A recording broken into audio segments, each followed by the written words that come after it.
જ્યારે રાજા ભોજ ફરી સિંહાસન પર બેસવા જાય છે ત્યારે 6 નંબરની અપ્સરા કામકંદલા આવીને રાજાને રોકે છે. રાજા ભોજને રોકતા કામકંદલા નામની પુત્રી બોલી, હે રાજા ભોજ, આ સિંહાસન પર બેસતા પહેલાં તું એ જોઈ લે કે શું તે તારા જીવનમાં અત્યંત પરિશ્રમથી પ્રાપ્ત કરેલી વસ્તુનું સરળતાથી દાન કર્યું છે. જે સંસારના ઐશ્વર્યને તૃપ્ત સમાન માને છે એ જ સાચો યોગી છે. રાજા વિક્રમની એક વાત હું તને સંભળાવું છું. મિત્રો, હજુ સુધી ચેનલને સબસ્ક્રાઈબ ના કરી ચેનલ સબસ્ક્રાઈબ જરૂર કરજો, જેથી કરીને આવા અવનવા વિડીયો તમને મળતા રહેશે. અને વિડીયોને લાઇક જરૂર કરજો. હવે પુતળી બોલી, હું તને રાજા વિક્રમની વાત સંભળાવું છું. એક દિવસ રાજા વિક્રમના દરબારમાં એક બ્રાહ્મણ આવ્યો. રાજાને આશીર્વાદ આપી કહેવા લાગ્યો, હે રાજન, હું બ્રાહ્મણ છું, પણ કોઈ માગવા નથી આવ્યો. માનસરોવરમાં મેં જે ચમત્કાર જોયો છે એ જણાવવા આવ્યો છું.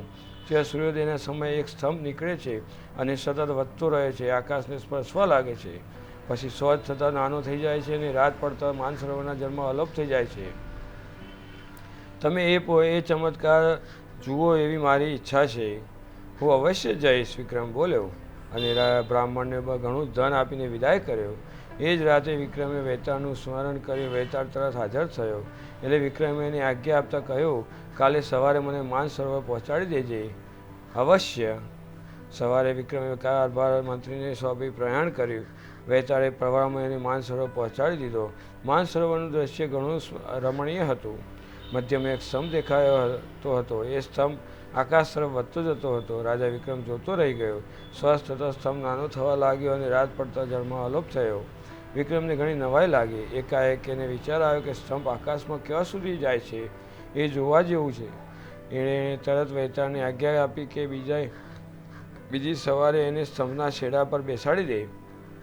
બીજી સવારે વેતાળે વિક્રમને સ્તંભ પર બેસાડી દીધો. સ્તંભ વધવા લાગ્યો. એની સાથે સાથે વિક્રમ બળવા લાગ્યો. સ્તંભ સૂર્ય તરફ વધતો જતો હતો. એકાએક વિક્રમ બળીને ભસ્મ થઈ ગયો.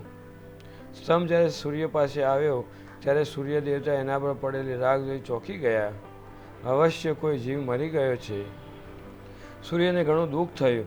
એક રીતે આ હત્યા કરી ગણાય. એટલે સૂર્ય ભગવાને અમૃત છોડી વિક્રમને સજીવન કર્યો અને એક કુંડળ રાજાને આપતા કહ્યું, આ કુંડળથી તારી દરેક મનોકામના પૂર્ણ થશે. વિક્રમ સ્થળ પર બેસી સોજે નીચે આવી ગયો. સૂર્ય ભગવાનના દર્શન થતાં એ ધન્ય થઈ ગયો. પછી વેતાળ સાથે એ પાછો ફર્યો. રસ્તામાં એક સાધુ મળ્યો. વિક્રમે પ્રણામ કરતા સાધુ બોલ્યો, હે રાજા, તારી પાસે એક કુંડળ છે, એ મને દાનમાં આપ. વિક્રમે તરત કુંડળ કાઢીને સાધુને આપી દીધું. સાધુ આશીર્વાદ આપી ચાલ્યો ગયો. હે રાજા ભોજ, વીર વિક્રમ આવો દયાળુ હતો. આટલું કહી કામકંદલા હસતી હસતી આકાશમાં ઉડી ગઈ. મિત્રો, હજુ સુધી ચેનલ સબસ્ક્રાઈબ ના કરી તો ચેનલ સબસ્ક્રાઈબ કરજો, જેથી કરીને આગળની વાર્તા પણ તમને સાંભળવા મળે. તો ત્યાં સુધી જય શ્રી કૃષ્ણ. મળીએ નવા વિડીયોમાં.